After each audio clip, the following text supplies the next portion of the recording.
இதயம் 6. அவன் எதிரில் போய் நின்று கார்த்திக் என்று கூப்பிட சக்தியை பார்த்ததும் முதலில் அதிர்ச்சியடைந்து பிறகு தன் தலையை வேறுபுறம் திருப்பிக் கொண்டான். கார்த்திக்கின் முகபாவத்தை பார்த்து சக்தியின் இதயத்தில் சுமை ஏறியது. சக்தி மறுபடியும் கார்த்திக் என்று மெதுவாக அழைக்க கார்த்திக் முகத்தை திருப்பாமலே என்றான் அழுத்தத்துடன். சக்திக்குள் ஒரு பயம் பரவ இதயம் படபடக்க நா உலர்ந்து, கார்த்திக், பாவனா யாரு என்று நடுங்கும் குரலில் கேட்டாள். இதை சற்றும் எதிர்பாராத கார்த்திக்குக்கு பலத்த அதிர்ச்சி. அவளது இந்த நேர்த்தாக்குதலில் நிலை குலைந்து நின்றான். இவளுக்கு எப்படி தெரிந்தது? யார் சொல்லியிருப்பார்கள்? இப்போது இவளிடம் என்ன சொல்வது என்று குழப்பத்துடனும் தன் மனக்குன்றலாலும் கார்த்திக் சக்தியின் முகத்தை பார்த்து கீழே குனிந்து கொண்டான்.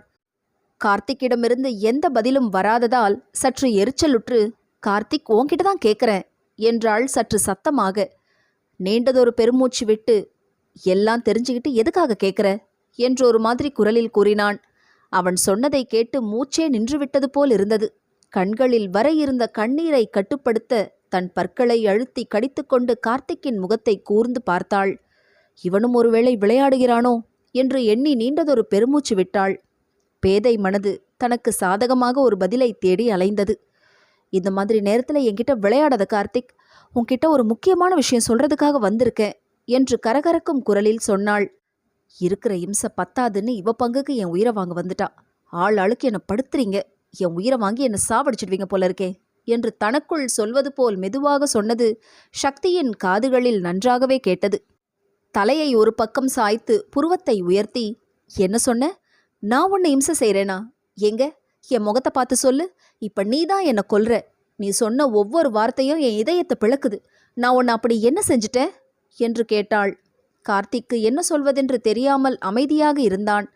அவன் அமைதியால் கோபம் கொண்ட சக்தி கார்த்திக்கின் சட்டையை பிடித்து, உன்னைத்தானே கேட்குறேன், அப்படி என்ன இம்சை செஞ்ச சொல்லு. நீ எனக்கு வஞ்சகம் செஞ்சுட்டு என்ன சொல்றியா என்று அவனை உலுக்கி ஆவேசமாக கத்தினாள். சக்தி உலுக்கிய உலுக்கில் கார்த்திக்கின் சட்டையிலுள்ள பட்டன் பெய்த்து கொண்டு பறந்தது. அவள் கத்திய கத்தில் அருகிலுள்ளவர் திரும்பி பார்த்தனர். ஓரிருவர் வந்து என்ன என்று கேட்க, அதனால் அவமானமாக உணர்ந்த கார்த்திக்குக்கும் கோபம் வர, ஏன் இப்படி பொது இடத்துல அநாகரிகமா நடந்துக்கிற என்று கோபமாக சொல்லி அவள் கையை உதறிவிட அவள் பிடி இறுகியது. நீ ஏன் எனக்கு இப்படி அநியாயம் செஞ்ச சொல்லு என்று அங்குள்ள அனைவருக்கும் கேட்கும்படி கத்தினாள். கார்த்திக்கின் கோபம் பல மடங்கு அதிகரிக்க கோபத்தினால் கண்கள் சிவந்தது. சக்தியின் வாயை எப்படி அடைப்பது என்று நினைத்து அவளது தோளை அழுத்தி பிடித்து குனிந்து அவளது காதருகில் அவளுக்கு மட்டும் கேட்கும்படி, ஏன்னு கேட்டல்ல, தெரிஞ்சுக்கோ, அன்னைக்கு கேம்பிங்கில் அத்தனை பேர் முன்னிலையில் என்னை அடித்து அவமானப்படுத்தினல்ல, அன்னைக்கே சொன்னேன், இந்த அடிக்கு பதிலடி கொடுத்தே தீருவேன், ஞாபகம் வச்சுக்கோன்னு. என்ன மறந்துட்டியா என்று கார்த்திக் கூற சக்தி திக்பிரம்மை பிடித்தது போல் அசைவின்றி நின்றாள். சக்தியை எளிதில் உதறிவிட்டு திரும்பியும் பாராமல் அங்கிருந்து வேகமாக சென்று விட்டான் கார்த்திக். வேகமாக உதறியதால் நிலை தடுமாறி விழப்போனவள் அருகிலுள்ள பிடியை பிடித்து கொண்டு நின்றாள்.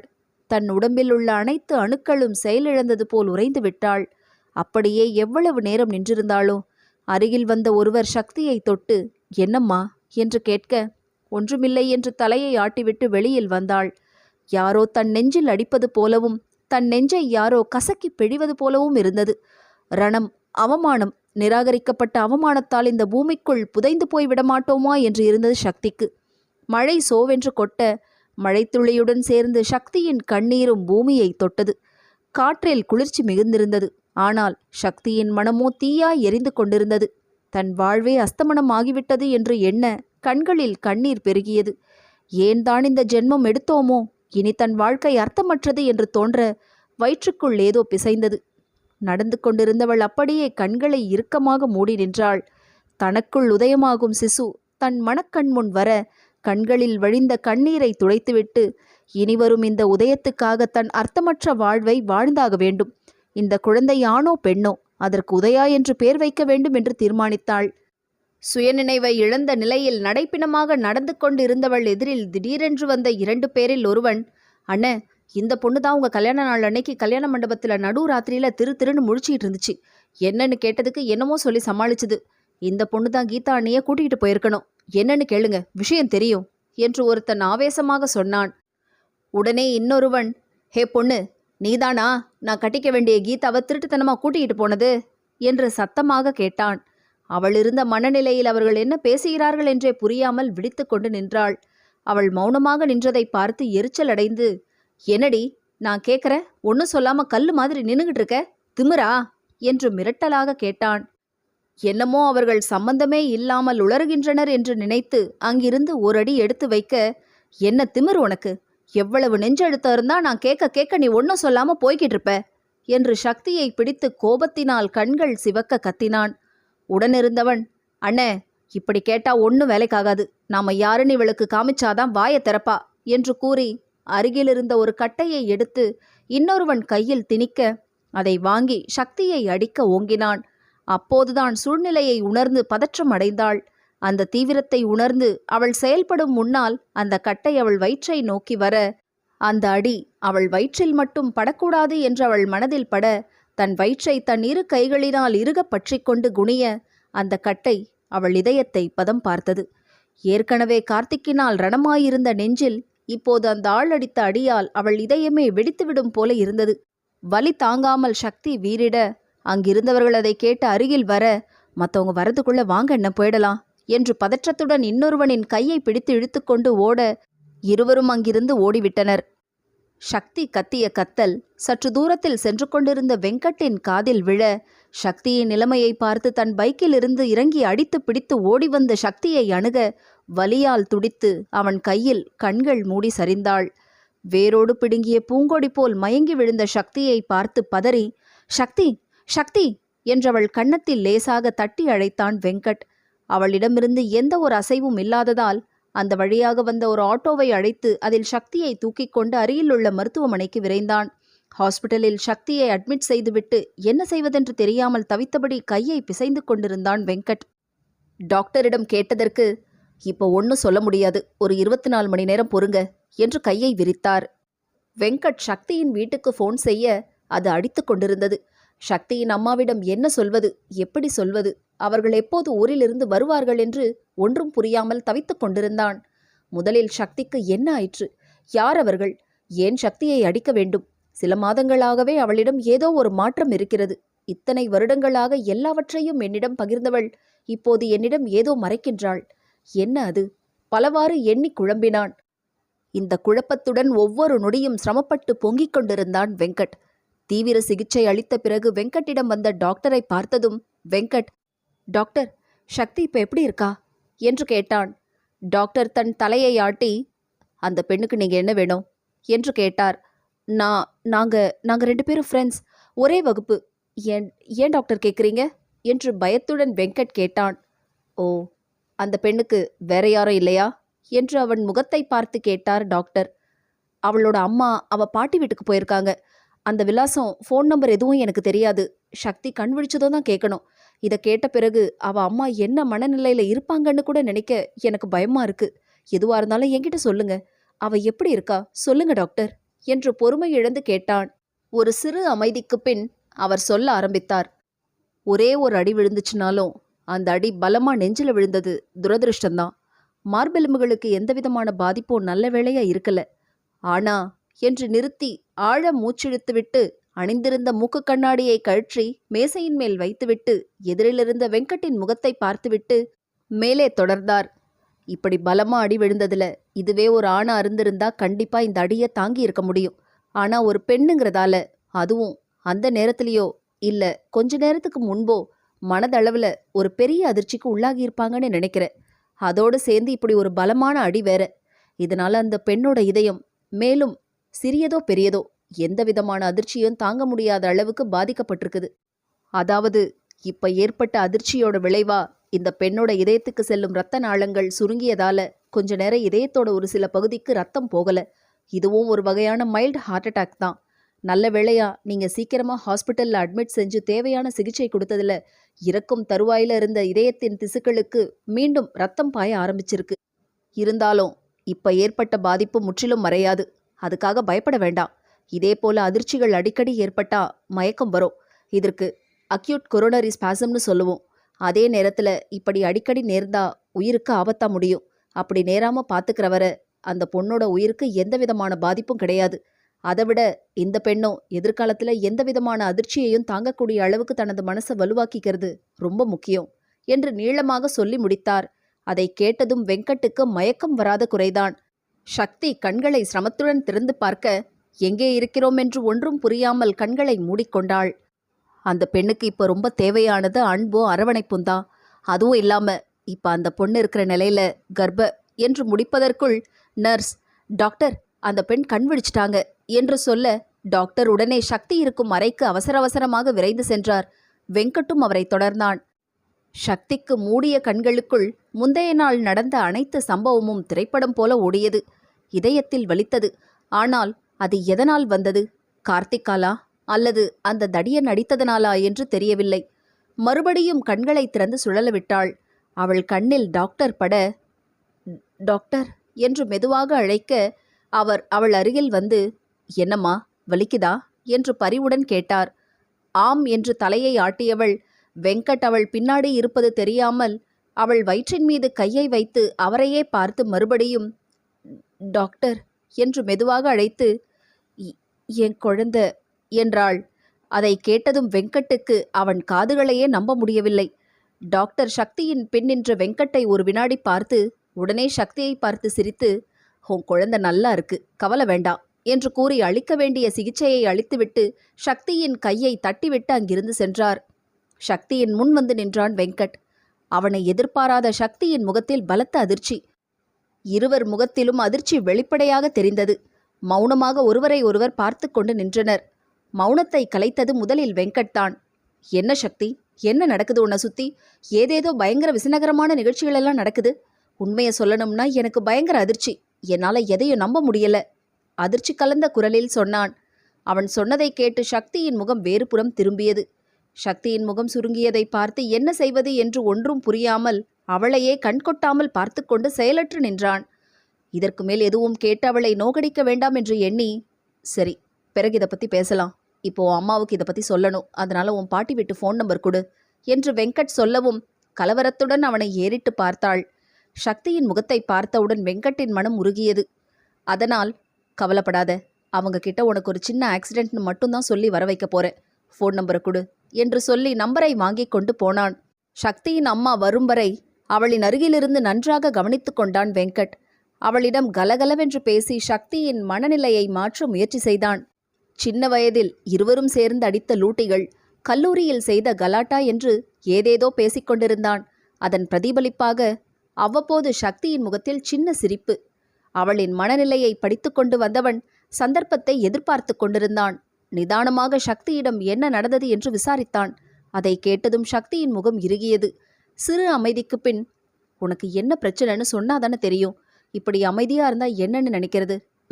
உள்ளுக்குள்ளேயே வச்சுக்கிட்டு மனசு அழுத்திக்கிட்டு, கமான் சக்தி, ஸ்பீக் அப் என்று மிகுந்த அக்கறையுடன் கேட்டான். இந்த அக்கறையான வார்த்தைகளை கேட்டதும் சக்தியின் கண்கள் கலங்கின. சக்தி, முதல்ல அழுகையை நிறுத்து. அழறதுனால ஒன்றும் தீர்வு காண முடியாது. என்ன நடந்ததுன்னு முதல்ல சொல்லு என்று சற்று அழுத்தத்துடன் சொன்னான். சிரமப்பட்டு தன்னை கட்டுப்படுத்தி கொண்டு, அவமானமாவும் வேதனையாவும் இருக்கு வெங்கட் என்று மிகுந்த வேதனையுடன் சொன்னாள். வெங்கட் தன் தாடையை அழுத்தி தேய்த்து கொண்டு அவன் உயிர்த்தோழி வேதனைப்படுவதை பார்த்து வேதனைப்பட்டான். எதுக்கு சக்தி இப்படியெல்லாம் பேசுற என்று சொல்ல, சக்தி வெங்கட்டின் முகத்தை பார்த்து பெருமூச்சு ஒன்றை விட்டுவிட்டு நடந்ததை அனைத்தையும் கூற கூற வெங்கட்டின் ரத்தம் கொதித்தது. கோபம் தலைக்கேறியது. ச்ச, மனுஷனா அவனெல்லாம் சும்மா விடக்கூடாது என்று உள்ளுக்குள் கருவினான். தன் கட்டுப்பாட்டை இழந்து அந்த அறையில் குறுக்கும் நெடுக்குமாக நடந்து கொண்டிருந்தான். இப்ப என்ன செய்ய முடியும்? ஏதாவது வழி இருக்கா என்று சிந்தித்தான். நான் வேணா கார்த்திக் கிட்ட பேசவா என்று மெதுவாக கேட்க, அவனுக்கே தெரியணும், மற்றவங்க போய் பேச என்ன இருக்கு என்று எண்ணி வேண்டாம் என்று தலையசைத்தாள் சக்தி. ஒன்றும் செய்ய இயலாமல் ஆவேசமாக நடந்து கொண்டிருந்தவன் திடீரென்று, இப்போ உன் அம்மா வந்த உடனே என்ன சொல்ல போற என்று கேட்கவும் சக்தி கலக்கத்துடன் தன் விழிகளை விரித்து வெங்கட்டை பார்த்தாள். தன் தாயிடம் என்ன சொல்வது? அம்மாவின் முகத்தில் எப்படி விழிப்பது? ஒரு இக்கட்டான சூழ்நிலையில் மாட்டிக்கொண்டு அவதிப்பட்டாள். தாய்க்கு என்னென்னவோ செய்ய வேண்டுமென்று ஆசைப்பட்டாள். அவர்களை மிகவும் சந்தோஷமாகவும் நிம்மதியாகவும் வைத்துக்கொள்ள வேண்டும் என்று கனவு கண்டாள். ஆனால் இப்போது அனைத்தும் சரிந்தது போல் ஆகிவிட்டது. அவர்களுக்கு கஷ்டமும் வேதனையும் அளிக்கும்படி ஆகிவிட்டது என்று எண்ணி உள்ளுக்குள் புழுங்கினாள்.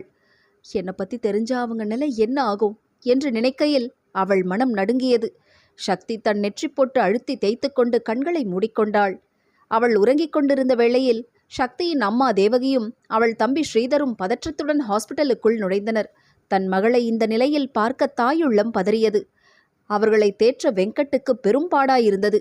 அவர்கள் என்ன, எப்படி இது நடந்தது என்று கேட்க, அன்று ஏதோ ஒரு சிலருக்குள் கைகலப்பு நடந்து கொண்டிருந்த இடத்தில் சக்தி செல்கையில் ஒருவன் இன்னொருவனை ஒரு உருட்டுக்கட்டையால் அடிக்க அது தவறிப்போய் சக்தியின் மேல் பட்டுவிட்டது என்று வெங்கட்டும் சக்தியும் ஏற்கனவே பேசி முடிவு பண்ணியதை கூறினான். சத்தம் கேட்டு கண்விழித்த சக்தி தாயை பார்த்ததும் அம்மா என்று மெல்லிய குரலில் அழைத்தாள். தேவகி சக்தியின் அருகில் அமர்ந்து, என்னடா, பார்த்து போகக்கூடாதா? ஜாக்கிரதையா இருக்க சொல்லித்தானே அனுப்புன என்று சொல்லி அவளை அணைத்து கொண்டு கண்ணீர் சிந்தினார்.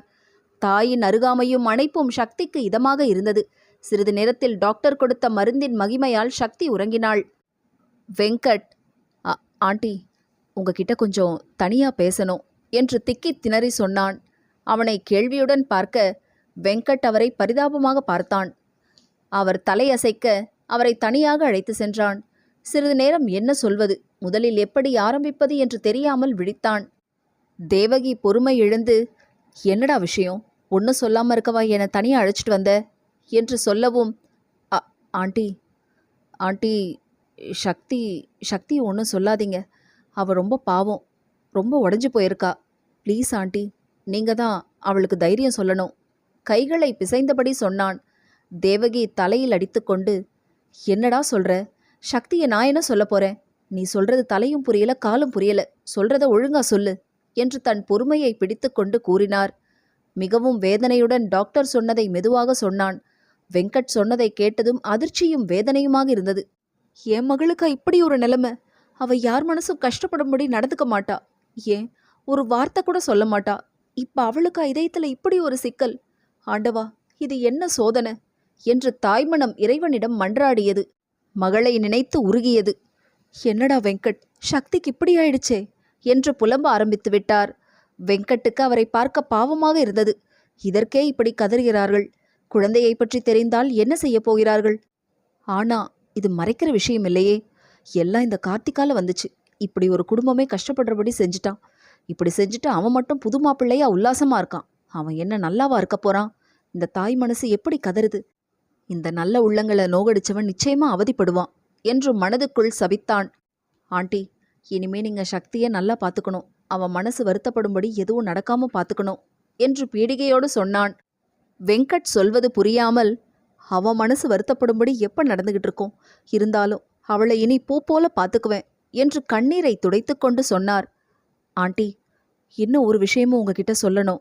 தயவு செஞ்சு தப்பா நினைக்காதீங்க என்று வெங்கட் இழுத்து சொல்ல, இதுக்கு மேல என்ன இருக்கு? அதான் என் மகளை இந்த நிலையில கொண்டு வந்து வச்சுட்டானே இந்த ஆண்டவன் என்று தலையில் கை வைத்து கொண்டார். அவரையே பார்த்து கொண்டு நின்றவன் தனக்கு இந்த விஷயத்தை சொல்ல மனதைரியத்தை தர மனதார ஆண்டவனிடம் வேண்டினான். ஆண்டி, இப்போ சக்தி கர்ப்பமா இருக்கா என்று மென்று விழுங்கி சொன்னான். அவன் சொன்னதை கேட்டு வெங்கட்டை பார்த்து, என்னடா சொன்ன என்று நம்பாமல் கேட்டார். நீங்க கேட்டது சரிதான், அவ இப்போ பிரெக்னென்ட் என்று வெங்கட் சொல்ல தன் தலையில் இடி விழுந்தது போல் இருந்தது. தலை கிர்ரென்று சுற்றுவது போல் இருந்தது. தலையை பிடித்துக்கொண்டு அருகிலுள்ள இருக்கையில் அமர்ந்தார். அவருக்கு என்ன நடந்தது என்றே புரியவில்லை. அவரை தண்ணீர் குடிக்க வைத்து, ஆண்டி, நீங்களே இப்படி இருந்தா சக்திக்கு யார் ஆறுதல் சொல்றது என்று அவர் கையை பிடித்து கொண்டு கேட்டான். ஒரு சில வினாடிகள் அவரிடம் எந்த அசைவும் இல்லை. ஆண்டி ஆண்டி என்று வெங்கட் அவரை உலுக்க, அவருக்கு அழுகையும் கோபமும் கலந்த குரலில், யாரது என் பொண்ணோட வாழ்க்கையை இப்படி நாசம் செஞ்சது என்று கேட்டார். அது அது யாருன்னு எனக்கு தெரியாது ஆண்டி. எனக்கே இன்னைக்கு காலையில தான் தெரியும். இவ யாரையோ காதலிச்சிருக்கா. அவ என்று திணறுகையில் அவர், போது நிறுத்து, இதுக்கு மேலே என்னால கேட்க முடியாது என்று சொல்லி கதறி அழுதார். மிகவும் சிரமப்பட்டு தேவகியை சமாதானம் செய்தான் வெங்கட். நிதானமாக அவரிடம், ஆண்டி, இந்த விஷயம் உங்களுக்கு தெரியும்னு சக்திக்கு இப்போ தெரிய வேண்டாம். அவள் மனநிலை இப்போ எப்படி இருக்கோ முதல்ல அவளோட மனதிடத்தை கூட்டணும். சில நாட்கள் கழித்து நிதானமாக பேசலாம் என்று சொல்லி அவரை சக்தியின் அறைக்கு அழைத்து சென்றான். சக்தி கண்மூடி உறங்கிக் கொண்டிருந்தாள். அவள் அருகில் அமர்ந்து சக்தியின் தலையை மெதுவாக வருடினார். அவர் கண்கள் அவள் முகத்தையே கண்கொட்டாமல் பார்த்து கொண்டிருந்தது. இப்படி ஒரு கொடுமைக்கு ஆளாகி இருக்கிறாளே என் செல்லம் என்று பெற்ற தாய் மனம் கண்ணீர் வடித்தது. எப்படி இவளை இந்த அடிபாதாளத்திலிருந்து மீட்கப் போகிறேன்? இனி இவள் வாழ்க்கை என்று நினைக்கையில் ஒரு கேள்விக்குறி தன் கண்முன் வந்தது. எல்லா விஷயமும் வெங்கட் மூலம் அறிந்த ஸ்ரீதருக்கு சொல்ல முடியாத அளவுக்கு கோபம் தலைக்கேறியது. தன் தமக்கையின் நிலையை நினைத்து வருந்தினான். ஏனோ வெங்கட் கார்த்திக் தான் இவை அனைத்திற்கும் மூல காரணம் என்று சொல்லாமல் மறைத்தான். சக்தியிடம் பேசி அவளே சொல்லிக் கொள்ளட்டும் என்று விட்டுவிட்டான். ஸ்ரீதர் சிலை போல் அமர்ந்திருந்த தன் தாயின் அருகில் சென்று அவர் கையை பிடித்து என்ன சொல்லி அவரை சமாதானப்படுத்துவது என்று தெரியாமல் அவர் அருகில் அமர்ந்தான். கண்விழித்த சக்தி தன் தாயை பார்த்ததும் மெல்ல தன் உதடுகளை விரித்து சிரித்தாள். தன் தாய் வருந்துவதை சகிக்காமல், எனக்கு ஒன்றும் இல்லை, நான் நல்லாதான் இருக்கேன், நீங்க கவலைப்படாதீங்க என்று தன் வலியை உள்ளுக்குள் மறைத்து தன் தாயை தேற்ற முயன்றாள். தேவகியிடமிருந்து, நீ இருக்கும் நிலையில் என்னை தேற்றுகிறாயா என்பது போல் ஒரு சின்ன சிரிப்பு மட்டும் வெளிவந்தது. சக்தியின் தலையை தடவி அவள் நெற்றியில் முத்தமிட்டு அவள் கன்னத்தை தட்டினார். சக்தி தன் தாயிடம் தான் கருவுற்றதை எப்படி சொல்வது என்று தவித்துக் கொண்டிருந்தாள். தாய் மகள் இருவரும் வேதனையையும் வலியையும் தங்களுக்குள் மறைத்து மற்றவருக்காக சகஜமாக இருக்க முயன்றனர். சில நாட்கள் மருத்துவமனையில் இருந்துவிட்டு சக்தியை வீட்டுக்கு அழைத்து சென்றனர்.